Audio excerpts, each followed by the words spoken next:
temos o culto e EBD juntos, porque nós vamos comemorar o Dia dos Pais. E no sábado, 9h30 da manhã, aqui na igreja, a gente vai fazer esse evangelismo, tá bom? Então vamos orar. Senhor, meu Deus, eu te agradeço, Pai, por essa casa aberta que o Senhor tem nos dado por tantos anos, por mais de 100 anos. Muito obrigado pelos domingos da manhã, pelo domingo à noite. Obrigado pela oportunidade que nós temos, Senhor Deus. Agora nós te pedimos que o Senhor venha nos abençoar, falar no nosso coração, trazer a mensagem que o Senhor tem para nós, porque nós sabemos que nós precisamos nos alimentar de Ti. Senhor, ajuda a nossa mente a ficar cativa aqui agora, Senhor, e que o Espírito Santo trabalhe no nosso coração, para que o Seu nome seja glorificado e honrado, Senhor, em tudo que nós pensarmos, tudo que a gente falar. E pedimos perdão também dos nossos pecados, Senhor Deus. Nos traz, Senhor Deus, segundo a Tua vontade agora, para aprendermos aquilo que o Senhor quer que a gente aprenda. Nós te pedimos isso, Pai, em nome de Jesus. Amém. Hoje, nós já terminamos a revista de João. Nós vamos começar, sem ser no próximo domingo, no outro, acho que é dia 18, a estudar Atos, que foi um pedido dos pastores, para a gente estudar Atos, a história da igreja. Mas hoje, então, eu gostaria de... a gente poderia ter começado a revista hoje, mas algumas salas que tiveram acampamento ainda precisam terminar a última lição. Para a gente andar junto, a gente vai ter uma aula hoje sobre uma introdução sobre Atos, falando sobre história. E por que a gente quer caminhar junto na IBD? O ano que vem eu não sei como vai ser, mas esse ano a ideia foi que vocês que são os mais, vamos dizer assim, os adultos da igreja, que vocês que têm filhos em outras salas pudessem, durante a semana, comentar sobre as aulas. Perguntar para o filho, o que você aprendeu na igreja? Qual foi o assunto que você estudou na igreja? E você também saber qual é o assunto que é o mesmo assunto que você também conversou na IBD. Nós tivemos 2 domingos aulas sobre a escolha de os oficiais da igreja, né? E sobre isso eu quero abrir um parênteses e dizer que eu sou muito grata a Deus pelos oficiais da nossa igreja. Muito grata a Deus. Eu, assim, às vezes, nós, na maior parte das vezes, nós não sabemos o que os diáconos fazem na igreja. Mas isso tem um porquê de não saber. Ninguém vai expor aquilo que faz. Se você está ajudando uma família, você não quer expor a família, muitas vezes, ou não é verdade? A Bíblia fala que a sua mão direita, não é? Então, eu queria louvar a Deus pela vida dos diáconos, de todos. Vocês são uma bênção na igreja. Vocês são uma bênção, sim. A gente reconhece o trabalho de vocês. E eu louvo a Deus por homens dispostos a fazer isso, porque não é um trabalho fácil. É fácil? Não é fácil. Tem um temor muito grande de Deus, né? Para não errar, para fazer as coisas certas. E nem todo mundo está disposto a isso. E agora nós vamos entrar, então, em Atos. Só que antes de entrar em Atos, que vai ser no dia 18, eu queria que a gente pensasse sobre história providencial de Deus. Por que a gente vai falar sobre história providencial de Deus? Porque o livro de Atos é um livro o quê? Histórico. Porém, ele tem pessoas que dizem que ele é como se fosse uma continuação de Lucas. Ele é um livro histórico, mostrando que Deus é aquele que veio, que Jesus é aquele que veio para cumprir a promessa. E vai contando a história da igreja. O que aconteceu com a igreja depois que a gente saiu dos evangelhos. Então, nós estudamos João, que é um evangelho, e agora a gente vai ver o que acontece depois. O que acontece em Atos. Nós somos a continuação de Atos. Não é verdade? Porque nós somos a continuação da igreja. Não acabou em Atos. A gente ainda é a igreja aqui no mundo. Mas eu queria chamar a atenção para vocês sobre a palavra providencial. Primeiro, falar sobre a palavra história providencial de Deus. O que você entende quando eu falo isso? História providencial de Deus. O que significa a palavra história? O que significa história? Uma narração de fatos. Lá nos Estados Unidos, quando fala em... Depois eu falo disso. História, narração de fatos e tudo mais. Não vou falar agora mesmo. Uma professora minha fazendo um curso de abordagem educacional por princípios, ela, nos Estados Unidos, ela achou interessantíssimo a professora de história deles explicarem numa escola confessional, explicarem isso para eles, dizerem que history seria a história dele. E por que lá eles ensinam assim numa escola confessional? Porque Deus é soberano sobre toda a história. Onde Deus estava quando acontece uma coisa ruim? No mesmo lugar que ele sempre está quando acontece uma coisa boa, no trono. Ele comanda a história. Então, a história é o quê? A história dele, a história de Deus, o como Deus governa esse mundo. Numa escola confessional, a gente trabalha na editora com material confessional, né, de educação por princípios, a gente trabalha com as crianças desde pequenininho, quando vai aprender história do Brasil, história da Grécia, o que for. Deus é soberano. Deus comanda a história. Então, quando a gente fala história, a gente está falando da história que Deus comanda, a história do mundo. Agora, o que significa a palavra providencial? O que significa providencial, gente? Digam, falem. Falem alto. Isso, providenciar. Quando eu falo, eu vou providenciar alguma coisa, o que eu vou fazer? Prover algo. Providenciar algo. É importante a gente pensar na palavra, né? Olha, providência é a disposição prévia. Eu me disponho previamente, acertando os meios necessários para a consecução de um fim. Então, eu estou grávida, por exemplo. Eu não estou, mas se eu estivesse grávida. Ó, todo mundo já olhou assim. Amor, eu falei, eu estou grávida, eles olharam que eu estou grávida. Eu falei, eu estou grávida. Já pensou? Tá aqui, ó. Tá, eu acho. Tá assim, não. Eu que estou devagar. Mas está funcionando assim. Não, eu não estou grávida. Mas vamos supor que eu estivesse grávida. O que eu tenho que ter? Eu teria que providenciar todo o enxoval para quê? Para que o bebê tivesse aquilo que é necessário para poder chegar. E o que é consecução? Consecução é o ato ou efeito de conseguir. Então, providência, história providencial significa a história de Deus. Esse Deus que previamente cria recursos, meios necessários para ele conseguir chegar no fim dele. Porque nenhum plano do Senhor é frustrado. Estava vendo as Olimpíadas? Vocês estão assistindo as Olimpíadas, mais ou menos? Então, não estou assistindo também, não. Mas eu vi uma coisa que eu gosto muito, que é ginástica artística. Aquelas meninas virando pirueta, acho o máximo. E eu estava vendo um pequeno documentário da Rebeca Andrade, que é a que conseguiu já 4 medalhas. Eu achei muito interessante. Eu não sabia que ela era cristã. Vocês sabiam que ela é cristã? Ela é cristã. Ela tem, inclusive, um irmão que é pastor. E ela é muito na dela, muito discretinha. E eu estava vendo o documentário e fiquei muito, muito impressionada com essa menina. Por quê? Essa menina teve 3, como se diz? Lesões graves no joelho. Ela operou, acho que 3 vezes, se eu não me engano. E ela quase pensou em desistir. Mas me chamou a atenção porque a treinadora falou, eu acho que o que sustentou ela foi a fé.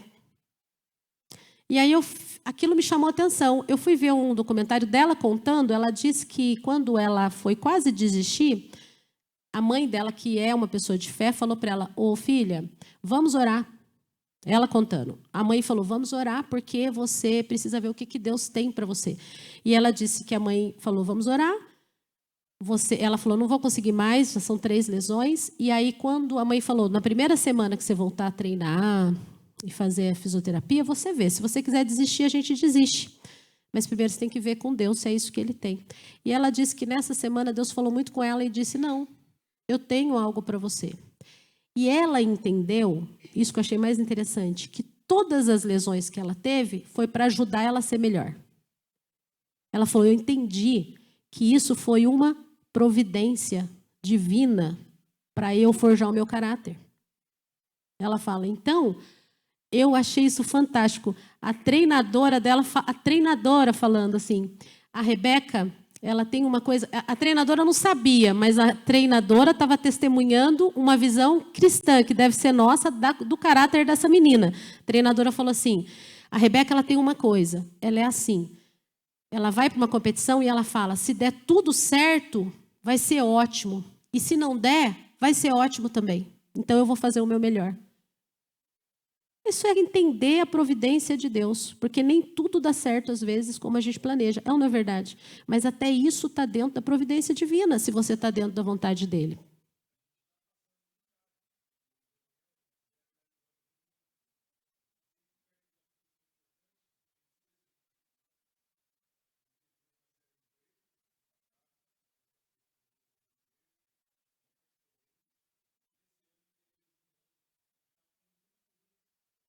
Nossa.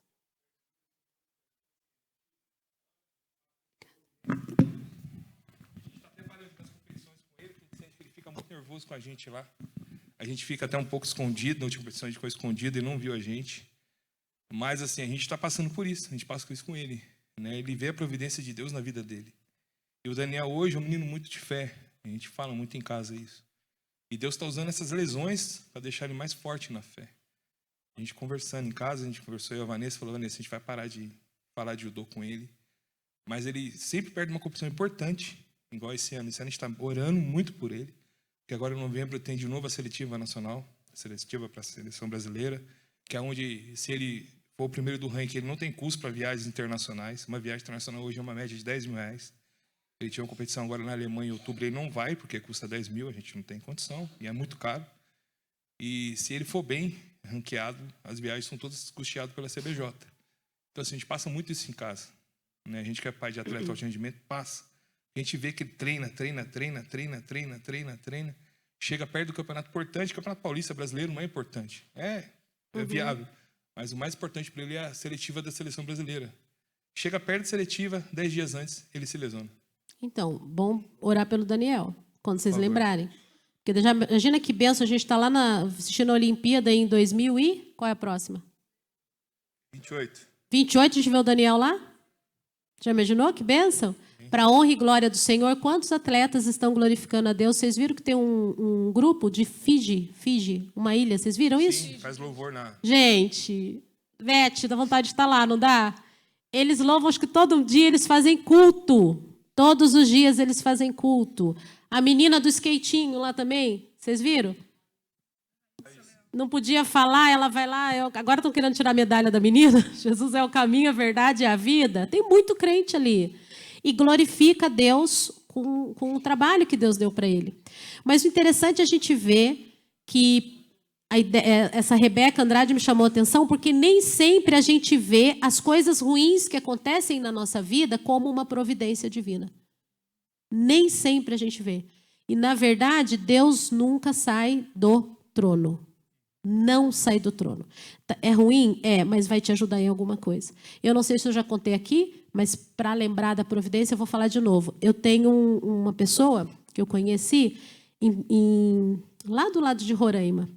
E ela era uma pastora, uma igreja batista, não tem pastora. Mas o pastor dela chamava ela de pastora. Não, você é nossa pastora, você é nossa pastora de criança.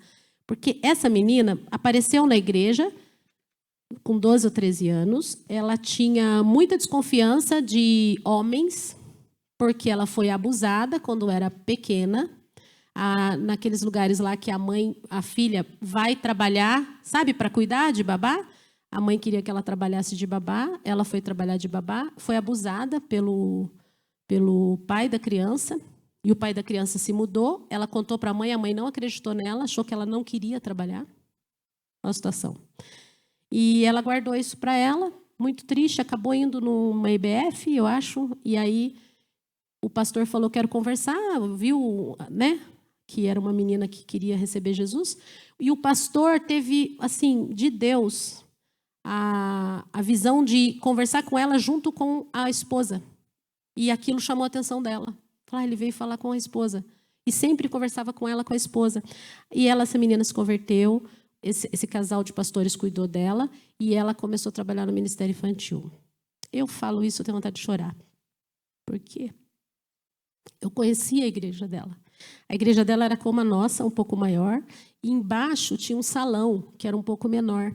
A igreja teve que tirar os membros adultos do salão de cima, colocar embaixo, porque o número de criança era muito maior, não cabia no salão de baixo. Então, o culto infantil deles era em cima e o culto dos adultos era embaixo, porque tinha mais criança. E por que tinha mais criança? Porque ela coordenava as crianças. E a gente foi lá dar congresso lá, pastor Barnett, fomos dar um congresso da editora. Eu falei, o que nós vamos ensinar para essa moça? E eu fiquei muito impactada, porque ela me contou isso e ela disse, Silvana, depois que isso aconteceu comigo, eu nunca consegui entender por que aconteceu. Olha, o que eu vou falar para vocês é muito forte. Sabe o que ela disse para mim? Eu louvo a Deus pelo que aconteceu. Eu louvo a Deus pelo que aconteceu na minha vida. Sabe por quê? Porque eu olho para uma criança hoje, eu sei exatamente quando ela está sendo abusada. Eu sei exatamente o que eu tenho que falar, eu sei exatamente como acolher. Se eu não tivesse passado por isso, eu não saberia. E eu fiquei muito chocada com essa fala dela.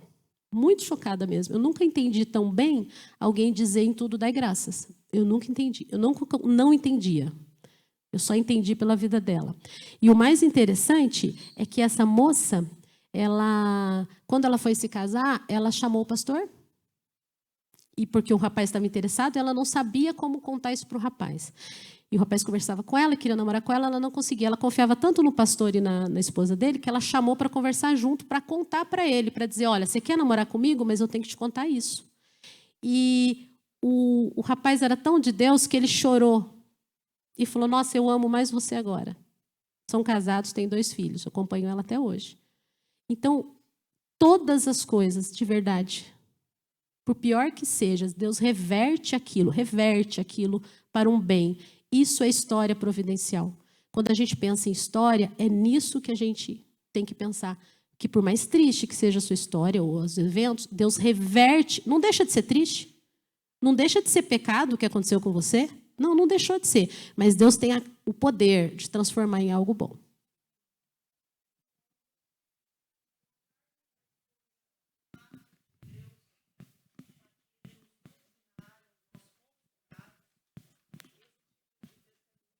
Uhum. Sim. Bom dia, irmãos. Se nós nos permitirmos, se nós entendermos que Deus também deseja, muitas vezes, usar a nossa vida nas áreas onde nós somos curados para curar outras pessoas, esse tipo de testemunho que você está nos contando de alguém lá longe, lá no norte do país, pode ser algo verdadeiro no nosso meio. Muitas vezes a gente ignora os propósitos de Deus na nossa vida. A gente passa pela situação, até atribui a Deus quando você se livra dela, mas não se permite ser instrumento de Deus no meio daquela dificuldade. Isso. E eu queria ler para vocês agora em Deuteronômio, abra lá, Deuteronômio 4, 31 e 32. Olha que interessante. Deuteronômio 4 está falando sobre... Moisés está falando lá com o povo, né? Está exortando o povo à obediência. E aí, no 31, ele fala algo interessante que tem a ver com história. Nós vamos estudar Atos, lembra? História. Mas estou chamando a atenção de vocês aqui para lembrar da sua própria história, porque nós somos parte de Atos. Olha o que ele fala aqui, Deuteronômio 4, 31, diz assim, 31. Então, o Senhor, o Deus de vocês, não os abandonará, porque é Deus misericordioso, nem os destruirá, nem se esquecerá da aliança que jurou aos pais de vocês. Agora, pois, perguntem aos tempos passados, que transcorreram antes de vocês, desde o dia em que Deus criou o ser humano sobre a terra, desde uma extremidade do céu até a outra, ou se já aconteceu algo tão grandioso como isto, ou se em algum momento se ouviu falar de coisas semelhantes. Vou ler o 33. Perguntem se algum povo ouviu a voz de algum Deus falando do meio do fogo, como vocês ouviram e ficaram vivos. Ou se já houve um Deus que tentou ir tomar para si um povo do meio do outro povo, com provas, com sinais, com milagres, com lutas, com mão poderosa, com braço estendido e com feitos espantosos, segundo tudo o que o Senhor, seu Deus, fez por você no Egito, como vocês viram com os seus próprios olhos. Então, olha que interessante, Moisés está falando, pergunta. Pergunta para quem que ele está mandando perguntar? Para os tempos passados. Então, ele está falando aqui de história. Ele está falando, pergunte para o que passou. É um chamado interessante para nós, a gente lembrar do que passou. A gente se acostuma com as bênçãos que já conquistamos, mas não se lembra do que passou. Tem coisa que nem é bom lembrar. Mas a gente se esquece do que Deus já fez. Daquele momento que Deus fez algo fantástico na sua vida e que se transformou natural. Tirou você da morte para a vida, se transformou natural. Mas a palavra de Deus diz assim, ó, pergunte para os tempos passados. Ou seja, faz uma recapitulação do tempo que passou. Aqui Moisés está falando para eles se recordarem de tudo que Deus fez para o povo. Mas fica uma pergunta para a gente. Quais são essas coisas que passaram? Pergunte para os tempos passados. A gente sabe que a história é a história dele. E por que então que a gente tem que estudar história? Vamos ler a primeira frase? O que diz ali? Primeiro, enxergar o agir de Deus na história. Olha como é importante a gente estudar a história. Tem gente que fala, é uma bobagem. Até na escola, é uma bobagem. É importantíssimo. Como é que você vai perguntar para os tempos passados o que aconteceu se você não... como é que você vai se lembrar se você não perguntar, se você não souber? Quando a gente estuda Atos, a gente vê o início ali da igreja. História é importante. A gente enxerga o agir de Deus na história. Você consegue enxergar o agir de Deus na sua história? Gente, todo dia, né? Hoje, para vir aqui, agir de Deus. Saindo daqui, agir de Deus.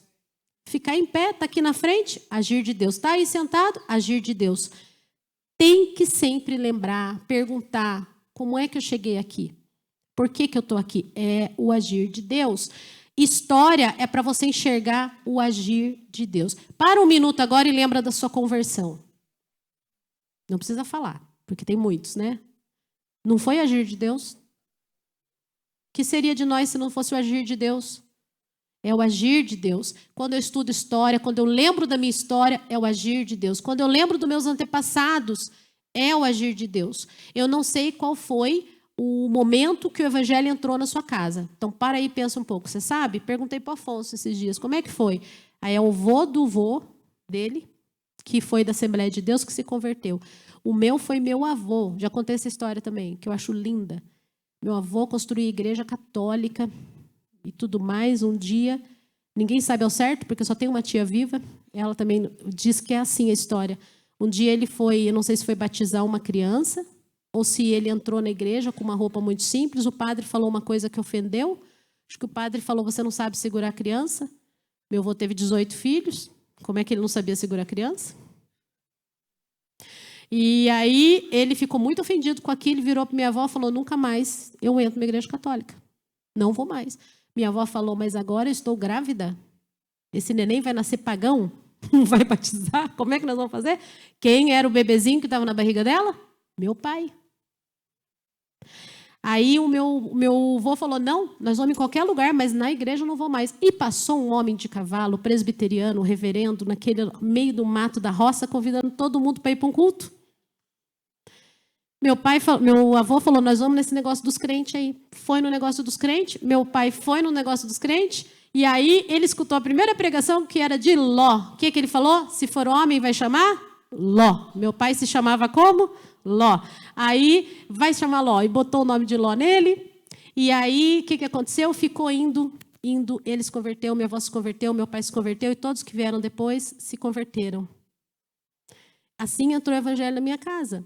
Eu fico pensando nisso, eu falo, que bênção de Deus. Olha o agir de Deus, de fazer meu avô ficar chateado com uma coisa dessa. Que coisa boa, né? É interessante, o meu avô ainda, depois, trabalhava na roça. Eu já contei isso para vocês, né, gente, ou não? Então, eu vou contar de novo. É bom a história providencial. Para você ver que tudo que acontece, Deus transforma em bem. Ele tinha uma rocinha muito pobre no meio do mato lá. Nós chegamos a conhecer esse lugar. O que aconteceu? Plantou lá o milho, acho que era milho. Um parente rico dele fez o quê? Queria a rocinha dele. Estou resumindo a história. Queria a rocinha dele. Meu avô falou, não vou vender minha rocinha, só tenho essa rocinha. O que o parente fez? Soltou as vacas dele no milho do meu avô. Ficou em cima do morro. Eu cresci escutando essas histórias. E ele ficou lá em cima do morro, vendo as vacas acabar com a coitada da plantação do meu avô. O que meu avô fez? Faliu. Como que ele ia fazer? Meu avô foi lá, que era um homem muito pacífico, deu um murro no parente dele. Meu pai viu isso. Meu pai era pequeno, viu ele dando um murro. O homem era influente, chamou quem? A polícia. Aí o policial foi lá na roça, pegou meu avô, levou para a delegacia. Parece faroeste caboclo, né? Levou para a delegacia e deram um soco no estômago dele. E ele voltou para casa. Minha avó era muito brava, muito mais brava que meu avô. Minha avó ficou tão indignada, mas tão indignada, que ela... Isso quem contava é minha tia, que era mais velha. Ela falou que ela pegou uma faca e ficou afiando a faca. E falou, eu vou matar esse homem. Gente, é sério isso? Tudo cangaceiro lá, de Minas, mas era cangaceiro. Afiou uma faca lá e ficou, eu vou matar esse homem que deu um murro. Meu avô, não... Nós vamos embora daqui, aqui não tem mais lugar para nós precisamos sair daqui, com um monte de filho pequeno, e eu vou embora daqui. Minha avó, não, mas a gente vai, mas antes eu vou matar ele. Sério, da história de filme. Aí o que fizeram? Foram embora, pegaram as trouxinhas. Minha avó ficou afiando a faca. E foi na estação lá que eles iam pegar, não sei se era o trem, o que era. Chegou na estação, ela falou, ele vai passar por aqui, você provoca ele que eu vou matar ele. Olha para você ver. E falou para a sogra dela, você cuida das crianças depois, para mim, para ele não ficar sozinho. Graças a Deus, o homem não apareceu na estação, porque ela ficou dando volta na estação com uma faca. Minha avó era louca. E aí ficou, graças a Deus, não apareceu e foi embora. Vieram parar em São José dos Campos. Aqui, a geração do meu pai, ninguém conseguiu fazer faculdade. Meu pai falava isso. Meu pai tinha muita raiva, mesmo crente, ele falava, eu tenho muita raiva daquele homem que soltou as vacas lá. Um dia meu pai viu a pregação, falando sobre a providência de Deus, ele mudou. Ele falou, eu entendi que Deus mandou soltar aquelas vacas lá porque a gente teria morrido pobre naquele lugar. Olha que bênção, vocês vieram para cá, eu não fiz faculdade, vocês todos estudaram. Aqui ele conseguiu fazer uma casa para cada filho. Aqui teve São José, é uma cidade maravilhosa, ele amava São José dos Campos. Se a vaca não tivesse sido solta, meu avô, que era tão tranquilo, ia estar lá até hoje, e a gente também. E meu pai, aí eu mudei, eu não tinha nem raiva, mas do homem, porque eu também cresci com raiva. Depois meu pai falou, não, foi providência de Deus. Eu falei, é verdade, a gente ia estar lá até hoje. Estava lá, seria uma menininha da roça, no Cabo da Enxada, não ia conhecer o Afonso, olha que tristeza. O fato é que Deus... tem providência, a gente precisa conhecer a nossa história. Compreender, vamos ler o segundo? Por que a gente tem que saber da história? Para compreender. Você consegue dar valor para esse templo aqui? Eu olho para cá, gente, de verdade. Eu fico vendo um monte de gente antiga.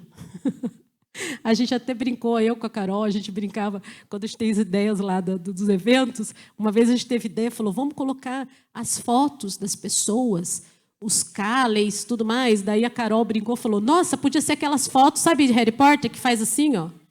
Falei, gente, não vai dar certo, o povo vai ficar com medo. Mas a ideia era o quê? Não, honra quem tem honra. Você consegue imaginar quanta gente trabalhou para a gente estar aqui hoje? A história do nosso prédio, a história daqui de São José dos Campos, como começou, a gente compreende os esforços dos outros e dá valor. Se eu não conheço a história, eu não dou valor na igreja. Se eu não conhecer Atos, como eles começaram, conhecer depois os pais da igreja, as perseguições, eu não dou valor. Terceiro, por que a gente precisa? Olha que importante. Para quê?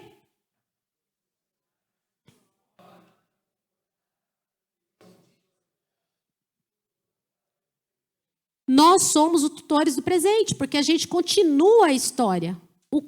Daqui a alguns anos, se Jesus não voltar, eles vão estar falando, talvez, da gente. O que eles vão falar da gente? Esse período da Igreja Cristã Evangélica foi uma bênção. Tinha evangelismo no Dia dos Pais, estava lotado. Todo mundo foi. Ou Puxa, teve uma época na nossa igreja que a gente não evangelizava. E a igreja morreu, sabe como? Com aquele bando de gente da mesma idade, as mesmas famílias. Se foi tendo muito filho, a igreja foi crescendo. Se não foi tendo filho, a igreja foi diminuindo. Como eles vão lembrar da gente no futuro? Porque nós somos tutores do presente. A gente cuida do presente. O que nós vamos apresentar diante de Deus como membro da nossa igreja? Como parte de Atos. Hoje eu posso falar de Lídia, que está lá, não é? Posso falar de Paulo, de Pedro e tantos outros, Agostinho, Lutero, Calvino, posso falar deles, mas o que falarão de nós? Eu sou tutor do presente, eu faço parte dessa história. E se a gente for parar para pensar, vamos perguntar, o versículo não diz assim, ó, o que o versículo fala lá? Ele fala pergunta para os tempos passados. Se a gente pegar nos tempos passados, olha só, eternidade passada. Na eternidade passada, Deus é eterno, teve a criação. O que é a criação? Gente, eu até anotei aqui, ó. Criação é o plano de Deus para o louvor e glória dele, porque Deus criou o homem para quê? Para o louvor da sua glória. E daí a gente tem a queda do homem. O que a gente vê aí? Eu tenho um professor do CTVAP, eu não lembro mais, acho que era o pastor Silas Arborato, que ele falava assim, ó, pega a Bíblia, isso me impactou muito. Ele pegou a Bíblia assim, pegou lá, Gênesis 3. Aí ele falou assim, aqui, ó, gente, o homem, Deus criando o homem, e Deus um plano para o homem, Deus já sabia tudo, até aqui. Sempre soube. Mas aqui, ó, é Deus e o homem. Daqui para cá, ó, é o plano de salvação de Deus. Aqui é o homem fazendo alguma coisa certo, porque foi criado ali até a queda. Daqui para cá, ó, é Deus providenciando na história do homem salvação. E continua a nossa história agora. Continua providenciando a salvação. Então, qual é a providência de Deus? Lá na criação, ele providenciou o homem com muitos princípios para o homem seguir. Na queda, o que ele fez na queda? Ele providenciou, vai vir o que vai pisar a cabeça da serpente. No dilúvio, era para morrer todo mundo, não era? O que ele fez? Separou um grupo, providenciando o quê? Salvação. Aí você vai à época de Moisés. O que Deus providenciou? A Torre de Babel, pulei. Torre de Babel, o que ele fez? Eu tinha falado para crescer e multiplicar. Vocês estão tudo juntinho aqui, vamos separar. Plano de salvação. Abraão, Isaac, Jacó, separa um povo para ele, para pregar para todo mundo o plano de salvação. José no Egito, ia morrer o povo de fome. O que Deus faz? Levanta José para salvar o mundo, salvação. Moisés, o povo estava lá no Egito. Salvação, levanta um libertador. Josué, vamos conquistar a terra prometida. Salvação, dando vitória. Juízes, lembra juízes? Faz errado, pede ajuda, faz certo. Deus salva, faz errado. E aí vai. E assim vai. E depois a gente chega a Saul, Davi, Salomão. Ó, Deus já mostrando ali a genealogia de Jesus, plano de salvação. Quantas vitórias. Profetas, Deus fala com o povo. Qual é a frase que a gente mais ouve nos profetas? Assim diz o Senhor, e de novo, assim diz o Senhor, e vai, e o povo faz o que era errado. Nada diferente de hoje também, né? Jesus nasce, cumprimento da promessa, Jesus cumpriu, e aí, descida do Espírito Santo, e aí a gente vê em Atos.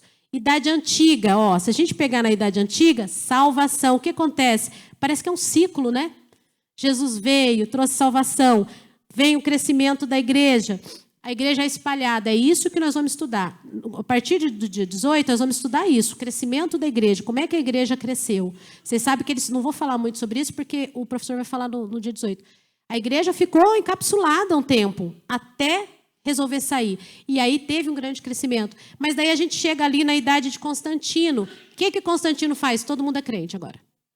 Que beleza, você pode falar que ótimo, né? Foi péssimo. Foi péssimo por quê? Ah, eu faço macumba. Beleza. Pega esse negócio da macumba aqui, vamos botar o nome cristão, vem com a gente.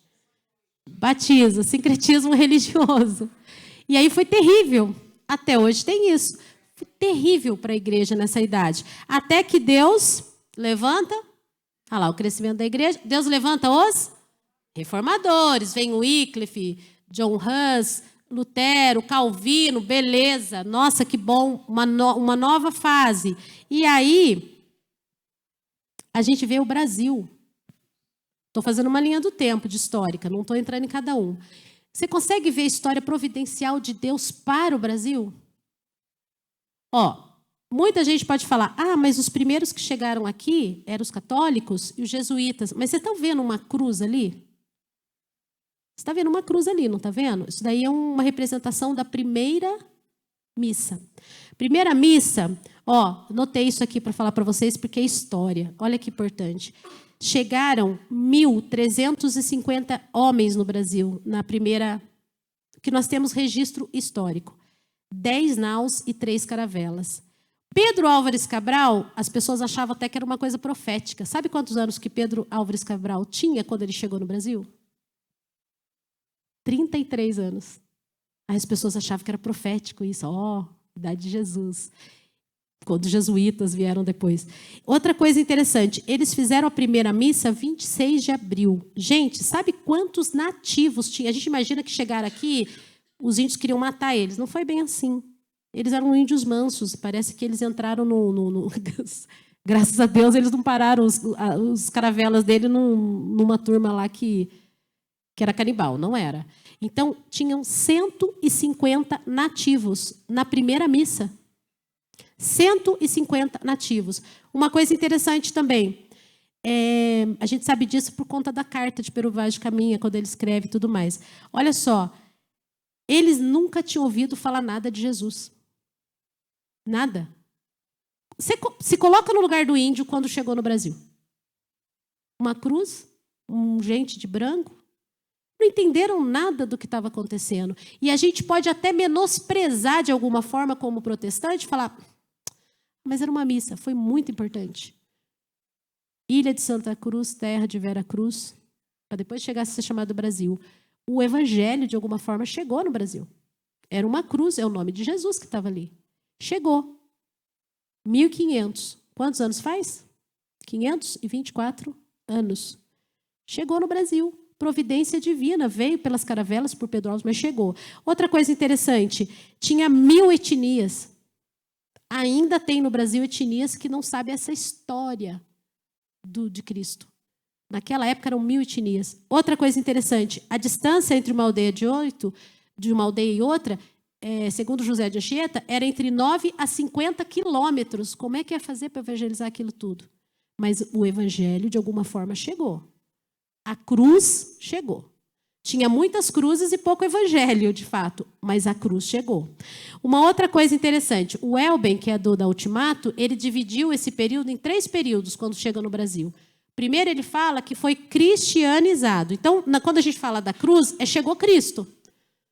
Mas não tinha o plano da salvação. José de Anchieta fez uma cartilha, mas vocês sabiam que na cartilha, no final da cartilha, não tinha a ressurreição de Jesus? Então, como é que pode ter plano de evangelismo sem ressurreição? Não tem como. Mas Cristo chegou. Então, por isso que o Elben chama de um período de cristianizaram. Chegou aqui. Depois, a gente fala que eles evangelizaram, que é quando chegam as missões protestantes, no século XIX. Abertura dos portos às nações amigas. Quem lembra de história do Brasil? Vocês estão lembrados? 1808, chega a família real. Fugindo de Bonaparte lá, do cara lá da França. Quando eles chegam no Brasil, o que acontece? Eles estão aqui fugidos. Eles eram amigos dos ingleses, então eles abrem os portos às nações amigas. Quem eram as nações amigas? Um bando de protestantes. Providência divina. Fugindo de Bonaparte, abriu os portos e aí começaram a chegar os protestantes no Brasil. Outra coisa interessante também. Vocês sabem que a gente tem a história da nossa igreja, quando chega aqui, quando tem a primeira escola dominical e tudo mais. Mas uma coisa que a gente tem que pensar é que quando esses protestantes chegaram, não eram bem recebidos. Porque era um país que ficou com muitos jesuítas, muito católico. Porém, eles fizeram grandes coisas nesse período. Muitos homens presbiterianos e tudo mais vieram. Muitos escoceses, pastor Barnett. Muito escocês abençoou o Brasil. Gente boa, Beth. Escócia mandava muitas pessoas. A gente tem uma dívida Com a Escócia. Qualquer coisa, paga a Beth, faz um pix. Beth, você aceita um pix, alguma coisa em nome da Escócia? Mas a verdade é essa. Temos dívidas, porque a primeira leva de evangelistas eram os estrangeiros que vieram para o Brasil. Quando, em 1808, eles falaram, pode ter igreja, mas não pode ter cruz. Sabiam disso? Por que a igreja evangélica às vezes não tem cruz? E por que quando a gente põe uma cruz assim, vazia, porque Jesus ressuscitou, se alguém evangélico usa uma cruz vazia, tem gente que olha e fala, que coisa horrível, você não pode usar cruz. Gente, ela está vazia, Jesus ressuscitou. Essa ideia é cultural, é histórica, porque no Brasil era proibido. As igrejas, se eu não me engano, não é pastor Bart, dona Ana deve saber, as igrejas na Europa têm cruz. Muito mais igrejas com cruz do que no Brasil. É isso mesmo, dona Ana? Sim, né? Isso, Europa, Estados Unidos. O Brasil era proibido uma igreja evangélica ter cruz e ter sino. Isso era exclusivo para as igrejas católicas. Inclusive, em alguns momentos, era proibido ser perto de praça. Tanto que a Central e Santana são uma das únicas em São José dos Campos que é do lado de uma praça, porque isso era mérito da Igreja Católica. Então, abriu os portos às nações amigas, mas tinha restrições. Mas a providência divina já estava ali cuidando de tudo. Sabe uma coisa interessante também para a gente pensar? Que depois a gente fala que pentecostalizaram, que ele divide em 3 momentos, que é quando chega a turminha lá que ia para Belém, você sabe a história, né? Da Assembleia de Deus, vieram com a contribuição do pentecostalismo católico também. Então, ele divide o Brasil nesses 3 momentos. Aí, olha a providência de Deus. Quem já estudou as invasões francesas? Lembra da escola, gente? Invasão francesa? Quem era a turma da invasão francesa? Um bando de crente. Eles eram os huguenotes, né, que estavam fugindo, perseguidos, e eles vieram para o Brasil. Não deviam ter expulsado. Quando a gente aprende na escola, a gente comemora quando eles são expulsos. Quando a gente aprende na história providencial de Deus, que eram cristãos que vieram para o Brasil, a gente fala, poxa, por que eles foram expulsos? Sim, são os próximos agora. A Baía de Guanabara, olha que interessante, vocês sabiam que antes dos Estados Unidos, a primeira profissão de fé que foi feita nas Américas foi no Brasil? A primeira vez que teve um culto protestante no Brasil foi 10 de março de 1557, ou seja, 57 anos depois. Olha que providência divina. Se teve a missa em 1500, 57 anos depois, historicamente, teve o primeiro culto. Isso é informação que eu tirei do pastor João Arantes Costa, porque ele tem um documento explicando isso bem. E a primeira pregação foi no Salmo 27,4. Quem tem aí o Salmo 27,4? Qual é? 27,4.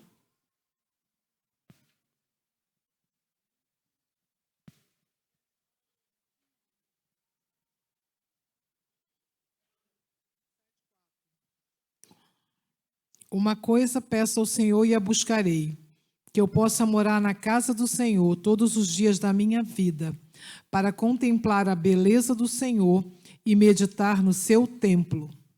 Olha que bênção, isso foi a primeira pregação do primeiro culto no Brasil. E estavam pedindo lá para a gente ter a casa do Senhor e meditar nela. Primeiro hino que cantaram, hino 4 dos Salmos e Hinos. Não sei qual que é. Depois alguém vê aí, quem é da música, e fala para a gente. Uma outra coisa interessante, daí eles foram expulsos daqui. Vocês sabem que os primeiros mártires da América são do Brasil, da Baía de Guanabara. Eles foram presos, tiveram que escrever um credo e foram jogados, lançados lá de cima da Baía da Guanabara e mortos, afogados. Um fugiu, foi morar com os índios e esse, inclusive, criou uma igreja indígena. Conseguiu fugir. Depois nós temos as invasões holandesas. Olha a providência de Deus na nossa história. 1630 a 1654. Esses daí nem se fala, gente. Só para vocês terem uma ideia, a turma que saiu daí eram os judeus que vieram nessa época e saíram daqui. Eles saíram, isso eu pensei que era mentira, mas é verdade. Eles saíram daqui e fundaram Nova York. Os judeus que estavam no Brasil foram expulsos daqui. 1630, eles ficaram 24 anos de dominação. Fundaram 22 igrejas e congregações. Eles tinham um plano de tradução da Bíblia e ordenação de pastores indígenas. Isso, gente, em 1630. Ó, para você ver. Providência divina, mas o diabo é ruim, Deus é bom. Então, foram expulsos daqui, mas isso também está na mão providencial de Deus.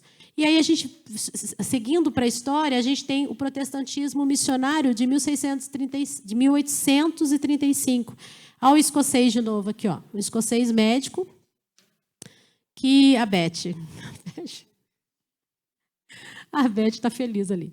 O que acontece? Ele veio para o Brasil com a Sarah Calley, né, que a gente já conhece a história deles. Em 1863, Igreja Evangélica Fluminense. Em 1890, tiveram maiores liberdades de culto no Brasil.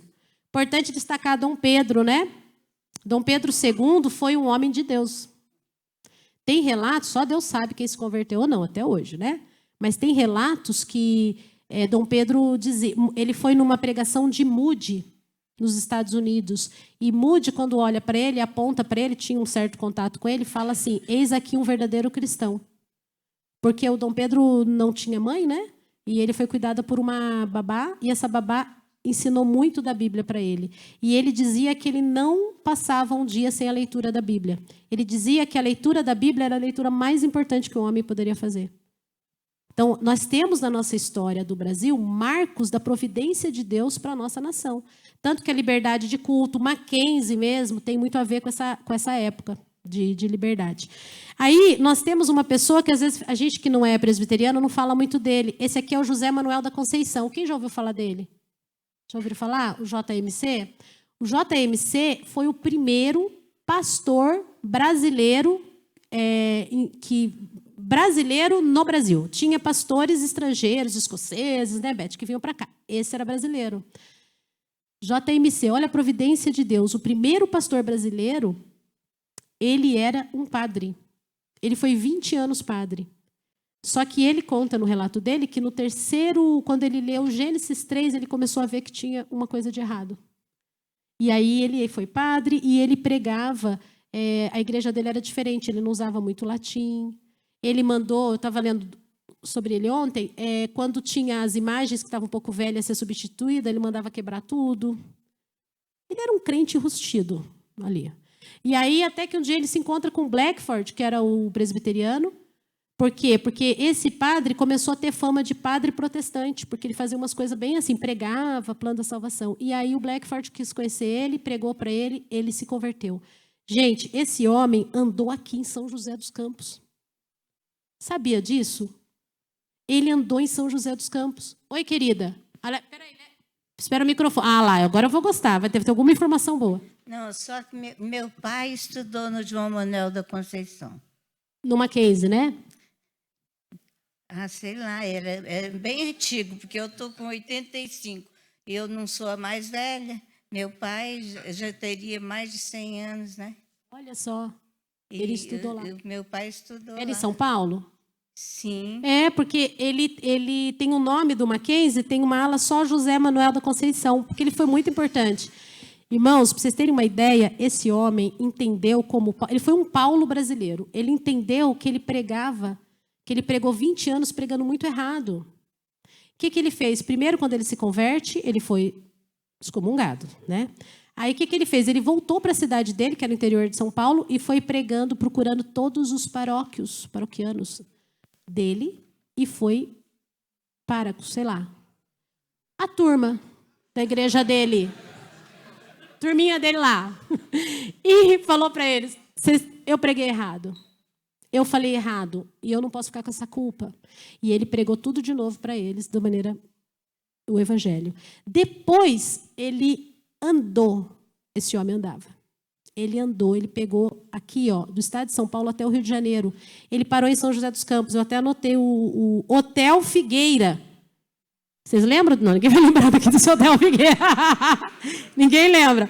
Eu procurei na internet ver se achava uma foto, mas ele aqui em São José ele ficou num hotel chamado Hotel Figueira. Ele pregou, pessoas se converteram, isso, gente, em 1866. 1866, antes da nossa igreja. Mas não tinha igreja formada, nossa é a primeira. Mas ele vinha e pregava. Uma coisa interessante, ele era muito... Passou por muita coisa, né? Então ele não tinha medo de pregar, não. Eu falei, hoje em dia a gente vai entregar um folheto, olha, queria entregar um folhetinho. Dá licença, não, ele vinha aqui, eu acho que a Leila quer falar.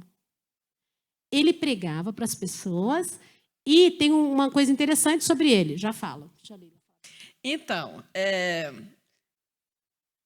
mais ou menos por essa época, um pouco depois, talvez, uma época que a equipe veio para São José e estabeleceu a Igreja Cristã Evangélica, um pouco depois, veio uma equipe vieram missionários não foi da Escócia, não foi da Escócia, mas foi da Europa. E alguns deles foram para o interior lá de Goiás. E foi muito interessante que, na época, como Deus constrói as coisas do jeito que Ele quer mesmo. A minha avó era zeladora da Igreja Católica. Aí, um dia, ela fazendo a limpeza lá da igreja, dos santos, ela disse que sentou e ficou olhando para as estátuas e pensando o seguinte: como é que eu posso fazer pedido para eles se eles não conseguem manter nem a sua própria higiene? Eu é que tenho que limpar. E aí essa dúvida ficou na cabeça dela.